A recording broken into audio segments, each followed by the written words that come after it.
ಓಂ ಸಾಯಿರಾಮ್, ಓಂ ಸಾಯಿನಾಥಾಯ ನಮಃ. ಎಲ್ಲರಿಗೂ ನಮಸ್ಕಾರ. ನಮ್ಮ ಸಾಯಿ ತ್ರಿಲೋಕೇಶು ಚಾನಲ್ಗೆ ಸ್ವಾಗತ. ಯಾರೆಲ್ಲ ನಮ್ಮ ಸಾಯಿ ತ್ರಿಲೋಕೇಶು ಚಾನಲ್ನ ಇನ್ನು ಸಬ್ಸ್ಕ್ರೈಬ್ ಆಗಿಲ್ವೋ ದಯವಿಟ್ಟು ಸಬ್ಸ್ಕ್ರೈಬ್ ಆಗಿ ಹಾಗೂ ಸಾಯಿ ಸಂದೇಶಗಳನ್ನು ತಿಳಿದುಕೊಳ್ಳಿ. ಬನ್ನಿ, ಈ ದಿನ ಬಾಬಾರವರು ಏನನ್ನ ಸಂದೇಶ ಕಳುಹಿಸಿದ್ದಾರೆ ಎಂದು ನೋಡೋಣ. ಇವತ್ತು ನಾನು ನಿಮ್ಮ ಬಳಿ ಯಾವುದೇ ಸಾಧಾರಣ ಮಾತು ಆಡಲು ಬಂದಿಲ್ಲ. ಬಾಬಾ ನನ್ನನ್ನು ಒಂದು ಶುಭ ಸಮಾಚಾರದೊಂದಿಗೆ ನಿಮ್ಮ ಬಳಿ ಕಳುಹಿಸಿದ್ದಾರೆ. ನಿಮ್ಮ ಜೀವನದಲ್ಲಿ ನಿಶ್ಶಬ್ದ ನಿರಾಶೆಗಳು ದೂರವಾಗುವ ಸಮಯ ಬಂದಿದೆ. ನಿಮ್ಮ ಫೋನನ್ನು ಪಕ್ಕಕ್ಕಿಟ್ಟು ಮುಂದಿನ ಕೆಲವು ನಿಮಿಷಗಳ ಬಾಬಾರ ಉಪಸ್ಥಿತಿಯನ್ನು ಅನುಭವಿಸಿ, ಏಕೆಂದರೆ ಇಂದು ನಿಮ್ಮ ಜೀವನದ ಒಂದು ಹೊಸ ದಿಕ್ಕು ಪಡೆಯಲಿದೆ. ಬಾಬಾ ಹೇಳುತ್ತಾರೆ, ನನ್ನ ಪ್ರೀತಿಯ ಮಗುವೇ, ನೀನು ವರ್ಷಗಳಿಂದ ಯಾವ ಬದಲಾವಣೆಗಾಗಿ ಕಾಯುತ್ತಿದ್ದೆಯೋ ಅದರ ಬಾಗಿಲು ಈಗ ತೆರೆದಿದೆ. ಯಾವ ಗೊಂದಲವನ್ನು ನೀನು ನಿನ್ನ ಅತಿ ದೊಡ್ಡ ಸೋಲು ಎಂದುಕೊಂಡಿದ್ದೀಯೋ ಅದೇ ಈಗ ನಿನ್ನ ಗೆಲುವಿನ ಮೆಟ್ಟಿಲಾಗಿದೆ.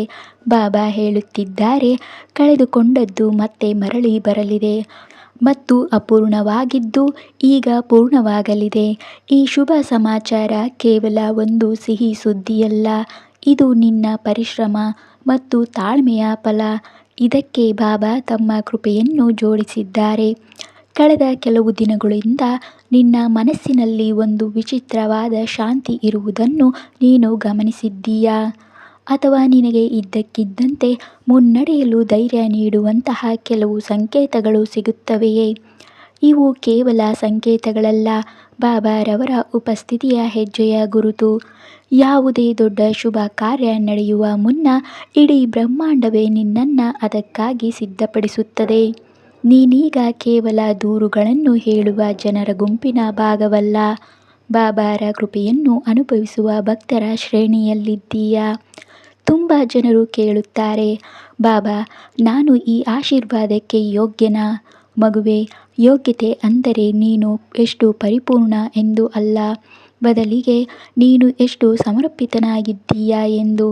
ನಿನ್ನ ಕಷ್ಟಗಳಲ್ಲೂ ನೀನು ನನ್ನ ನಾಮಸ್ಮರಣೆ ಬಿಡಲಿಲ್ಲ.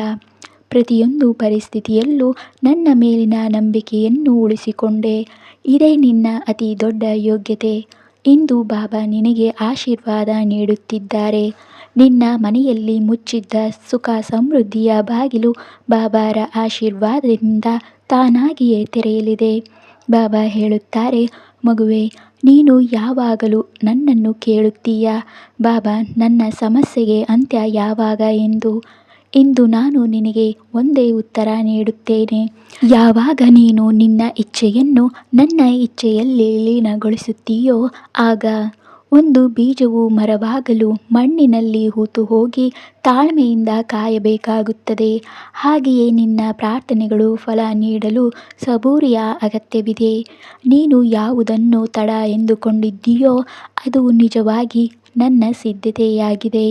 ನಾನು ನಿನಗಾಗಿ ನಿನ್ನ ನಿರೀಕ್ಷೆಗಳಿಗಿಂತಲೂ ಸುಂದರವಾದದ್ದನ್ನು ಸಿದ್ಧಪಡಿಸುತ್ತಿದ್ದೇನೆ. ಯಾವುದೇ ಪ್ರಶ್ನೆಗಳಿಲ್ಲದೆ ನನ್ನ ನಿರ್ಧಾರಕ್ಕಾಗಿ ಕಾಯುವಷ್ಟು ನಂಬಿಕೆ ನಿನಗೆ ನನ್ನ ಮೇಲಿದೆಯೇ? ನೀನು ಪಟ್ಟ ಶ್ರಮ ಎಂದಿಗೂ ವ್ಯರ್ಥವಾಗಿಲ್ಲ. ನೀನು ಅಳುತ್ತಾ ಕೆಲಸ ಮಾಡುತ್ತಿದ್ದ ಆ ಪ್ರತಿಯೊಂದು ಕ್ಷಣಕ್ಕೂ ನಾನೇ ಸಾಕ್ಷಿ. ಈಗ ನಿನ್ನ ಕಣ್ಣೀರಿನ ಹೋರಾಟಕ್ಕೆ ಫಲ ಸಿಗುವ ಸಮಯ ಬಂದಿದೆ. ನಾನು ಹೇಳಿದ ಆ ಶುಭ ಸಮಾಚಾರವು ನಿನ್ನ ಕೆಲಸದಲ್ಲಿ ಸಿಗುವ ಹೊಸ ಯಶಸ್ಸಿನ ರೂಪದಲ್ಲಿರಬಹುದು, ಹದಗೆಟ್ಟ ಸಂಬಂಧಗಳು ಸುಧಾರಿಸುವ ರೂಪದಲ್ಲಿರಬಹುದು, ಅಥವಾ ನಿನ್ನ ಮನಸ್ಸಿಗೆ ಸಿಗುವ ಶಾಂತಿಯ ರೂಪದಲ್ಲಿರಬಹುದು. ನಿನ್ನ ದೃಷ್ಟಿಕೋನವನ್ನು ವಿಶಾಲವಾಗಿಟ್ಟುಕೋ, ಏಕೆಂದರೆ ನಾನು ನಿನಗೆ ಕೇವಲ ಒಂದು ರೂಪದಲ್ಲಲ್ಲ, ಹಲವು ರೂಪಗಳಲ್ಲಿ ಆಶೀರ್ವಾದ ಮಾಡುತ್ತಿದ್ದೇನೆ. ಇಂದು ಈ ಪವಿತ್ರ ಕ್ಷಣದಲ್ಲಿ ನೀನು ನನಗೆ ಒಂದು ಮಾತನ್ನು ಕೊಡು. ನಿನ್ನ ಹಳೆಯ ನೆನಪುಗಳು, ಕಹಿ ಮಾತುಗಳು ಮತ್ತು ನಿನ್ನನ್ನು ಹಿಂದೆ ಎಳೆಯುವ ಜನರನ್ನು ನೀನು ಹಿಂದೆ ಇಲ್ಲೇ ಬಿಟ್ಟು ಬಿಡುತ್ತೀಯಾ ಎಂದು. ನಕಾರಾತ್ಮಕತೆಯ ಹೊರೆಯನ್ನು ಹೊತ್ತುಕೊಂಡು ನೀನು ನಾನು ನೀಡುತ್ತಿರುವ ಈ ಹೊಸ ಆರಂಭವನ್ನು ಸ್ವೀಕರಿಸಲು ಸಾಧ್ಯವಿಲ್ಲ. ನಿನ್ನ ಮನಸ್ಸಿನ ಖಾಲಿ ಪಾತ್ರೆಯನ್ನು ಶುದ್ಧತೆ ಮತ್ತು ಸಕಾರಾತ್ಮಕತೆಯಿಂದ ತುಂಬಿಸಿಕೋ. ನೀನು ನಿನ್ನೊಳಗಿನ ಕಸವನ್ನು ಹೊರಹಾಕಿದ ಕ್ಷಣದಲ್ಲಿ ನಾನು ನನ್ನ ಕೃಪೆಯನ್ನು ಅಮೃತವನ್ನು ತುಂಬಲು ಸಿದ್ಧನಾಗಿ ನಿಂತಿದ್ದೇನೆ. ಇಂದಿನಿಂದ ನಿನ್ನನ್ನು ನೀನು ಕೊರತೆಯಲ್ಲಿ ನೋಡಬೇಡ, ಬದಲಿಗೆ ಪರಿಪೂರ್ಣತೆಯಲ್ಲಿ ನೋಡು. ನೀನೊಬ್ಬ ಸಾಯಿ ಭಕ್ತ ಮತ್ತು ಸಾಯಿ ಭಕ್ತನ ಜೀವನ ಎಂದಿಗೂ ದರಿದ್ರವಾಗಿರಲು ಸಾಧ್ಯವಿಲ್ಲ.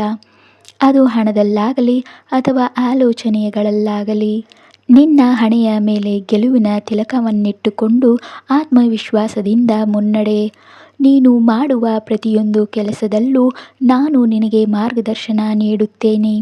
ನಿನ್ನ ಬುದ್ಧಿಗೆ ಸರಿಯಾದ ದಿಕ್ಕು ತೋರಿಸುತ್ತೇನೆ ಮತ್ತು ನಿನ್ನ ಕೈಗಳಿಗೆ ಸರಿಯಾದ ಕರ್ಮ ಮಾಡುವ ಶಕ್ತಿ ನೀಡುತ್ತೇನೆ. ನೀನು ಒಬ್ಬಂಟಿಯಲ್ಲ. ಬಾಬಾರ ಕೈ ಯಾವಾಗಲೂ ನಿನ್ನ ತಲೆಯ ಮೇಲಿದೆ.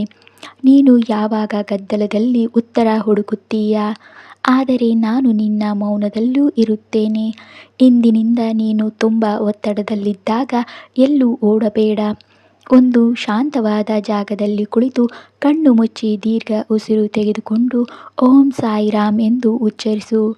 ಯಾವಾಗ ನೀನು ನಿನ್ನ ಮನಸ್ಸನ್ನು ಶಾಂತಗೊಳಿಸುತ್ತೀಯೋ ಆಗ ನನ್ನ ಧ್ವನಿ ನಿನ್ನ ಒಳಗಿನಿಂದಲೇ ಕೇಳಿಸಲು ಪ್ರಾರಂಭವಾಗುತ್ತದೆ. ಆ ಶಾಂತಿಯಲ್ಲೇ ನಿನ್ನ ನಾಳೆಯ ಮಾರ್ಗದರ್ಶನ ಅಡಗಿದೆ. ಮಗುವೇ, ಇಲ್ಲದಿರುವುದನ್ನು ಪಡೆಯುವ ಓಟದಲ್ಲಿ ನೀನು ನಿನ್ನ ಬಳಿ ಇರುವುದು ಕೂಡ ನನ್ನ ಕೃಪೆಯ ಭಾಗ ಎಂಬುದನ್ನು ಮರೆತು ಬಿಡುತ್ತೀಯಾ? ಯಾವ ದಿನ ನೀನು ಬೆಳಗ್ಗೆ ಎದ್ದು ನಿನ್ನ ಬಳಿ ಇರುವ ಪ್ರತಿಯೊಂದಕ್ಕೂ ಸಣ್ಣ ವಸ್ತುವಿಗೂ ನನಗೆ ಧನ್ಯವಾದ ಅರ್ಪಿಸುತ್ತೀಯೋ ಅಂದಿನಿಂದಲೇ ನಿನ್ನ ಕೊರತೆಗಳು ನೀಗಲು ಪ್ರಾರಂಭಿಸುತ್ತವೆ. ಕೃತಜ್ಞತೆ ಎಂಬುದು ಸಮೃದ್ಧಿಯ ಬಾಗಿಲನ್ನು ತೆರೆಯುವ ಕೀಲಿ ಕೈ. ಯಾವ ಭಕ್ತ ನನಗೆ ಧನ್ಯವಾದ ಹೇಳುವುದನ್ನು ಕಲಿಯುತ್ತಾನೋ ಅವನಿಗೆ ಇನ್ನೂ ಹೆಚ್ಚು ನೀಡಲು ನಾನು ಬದ್ಧನಾಗುತ್ತೇನೆ. ನೀನು ಭವಿಷ್ಯದ ಬಗ್ಗೆ ಎಷ್ಟೊಂದು ಏಕೆ ಹೆದರುತ್ತೀಯಾ? ನಿನಗೆ ನನ್ನ ಮೇಲೆ ನಂಬಿಕೆ ಇಲ್ಲವೇ? ನಿನಗೆ ಜನ್ಮ ನೀಡಿದ, ನಿನ್ನ ಹೃದಯ ಬಡಿತವನ್ನು ನಡೆಸುತ್ತಿರುವ ಆ ದೇವರು ನಿನ್ನ ನಾಳೆಯ ದಿನವನ್ನು ನೋಡಿಕೊಳ್ಳುವುದಿಲ್ಲವೇ? ನೀನು ಇಟ್ಟುಕೊಂಡಿರುವ ಭಯವನ್ನು ಇಂದು ನನ್ನ ಚರಣಗಳಲ್ಲಿ ಬಿಟ್ಟುಬಿಡು. ನಿನಗೆ ಬರುವ ಪ್ರತಿಯೊಂದು ಸವಾಲಿನಲ್ಲೂ ನಾನು ನಿನ್ನ ಮುಂದೆ ಗುರಾಣಿಯಾಗಿ ನಿಲ್ಲುತ್ತೇನೆ ಎಂದು ನಾನು ನಿನಗೆ ಮಾತು ಕೊಡುತ್ತೇನೆ. ಈ ಪ್ರಪಂಚದಲ್ಲಿ ನೀನು ನಿನ್ನವರು ಅಂದುಕೊಂಡವರು ಸಮಯದೊಂದಿಗೆ ಬದಲಾಗಬಹುದು, ಆದರೆ ನನ್ನ ಪ್ರೇಮ ಶಾಶ್ವತವಾದದ್ದು. ನೀನು ನನ್ನನ್ನು ನೆನಪಿಸಿಕೊಳ್ಳಲಿ ಬಿಡಲಿ, ನಾನು ನಿನ್ನನ್ನು ಎಂದಿಗೂ ಮರೆಯುವುದಿಲ್ಲ. ನೀನು ಬಿದ್ದಾಗ ನಾನೇ ನಿನ್ನನ್ನು ಹಿಡಿಯುತ್ತೇನೆ. ನೀನು ಅತ್ತಾಗ ನಾನೇ ನಿನ್ನ ಕಣ್ಣನ್ನು ಒರೆಸುತ್ತೇನೆ. ಈ ಪ್ರಪಂಚದ ಸಂಬಂಧಗಳ ಗೊಂದಲದಲ್ಲಿ ನೀನು ಸಿಲುಕಬೇಡ. ನೆನಪಿರಲಿ, ನಾನೇ ನಿನ್ನ ಆದಿ, ನಾನೇ ನಿನ್ನ ಅಂತ್ಯ. ಇಂದಿನ ಈ ಆತ್ಮೀಯ ಸಂಭಾಷಣೆಯ ಕೊನೆಯಲ್ಲಿ ನಾನು ನಿನಗೆ ಇಷ್ಟೇ ಹೇಳಲು ಬಯಸುತ್ತೇನೆ. ಹೆದರಬೇಡ. ನಿನ್ನ ಪ್ರತಿಯೊಂದು ಕ್ಷಣವೂ ನನ್ನ ಮೇಲ್ವಿಚಾರಣೆಯಲ್ಲೇ ಕಳೆಯುತ್ತಿದೆ. ಜೀವನದಲ್ಲಿ ಏರಿಳಿತಗಳು ಬಂದೇ ಬರುತ್ತವೆ, ಆದರೆ ನೀನು ಎಂದಿಗೂ ಬದಲಾಗದ ಆ ಸಾಯಿಯ ಕಡೆಗೆ ನಿನ್ನ ದೃಷ್ಟಿಯನ್ನು ಇಟ್ಟಿರು. ನಿನ್ನ ಪ್ರತಿಯೊಂದು ಸಮಸ್ಯೆಯ ಪರಿಹಾರ ನನ್ನ ಬಳಿ ಇದೆ. ಕೇವಲ ನನ್ನನ್ನು ಕರೆಯಷ್ಟೇ. ಇಂದಿನಿಂದ ನಿನ್ನನ್ನು ನೀನು ಒಬ್ಬಂಟಿ ಎಂದುಕೊಳ್ಳುವುದನ್ನು ನಿಲ್ಲಿಸು, ಏಕೆಂದರೆ ಈಗ ನೀನು ನನ್ನವನು ಮತ್ತು ಯಾರು ನನ್ನವರಾಗುತ್ತಾರೋ ಅವರ ಜವಾಬ್ದಾರಿಯೂ ನನ್ನದೇ. ನಿನ್ನ ಎಲ್ಲ ಹೊರೆಯನ್ನು ನನ್ನ ಚರಣಗಳಿಗೆ ಅರ್ಪಿಸಿ ನಿಶ್ಚಿಂತನಿಂದ ಬಾಳು. ನನ್ನ ಪ್ರೀತಿಯ ಸಾಯಿ ಭಕ್ತರೇ, ಹೋಗುವ ಮುನ್ನ ನಾನು ಇವತ್ತು ನಿಮಗೊಂದು ಪ್ರಶ್ನೆ ಕೇಳಲು ಬಯಸುತ್ತೇನೆ. ಇಂದಿನ ಈ ಸಂದೇಶದ ನಂತರ ವರ್ಷಗಳಿಂದ ನೀವು ಹುಡುಕುತ್ತಿದ್ದ ಆ ಶಾಂತಿಯನ್ನು ನಿಮ್ಮ ಮನಸ್ಸಿನಲ್ಲಿ ಅನುಭವಿಸಿದ್ದೀರಾ? ಕಮೆಂಟ್ನಲ್ಲಿ ಖಂಡಿತ ತಿಳಿಸಿ. ಬಾಬಾರ ಮೇಲಿನ ನಿಮ್ಮ ಅಚಲ ನಂಬಿಕೆ ನಿಮಗೆ ಎಂತಹ ಶಕ್ತಿ ನೀಡುತ್ತದೆ?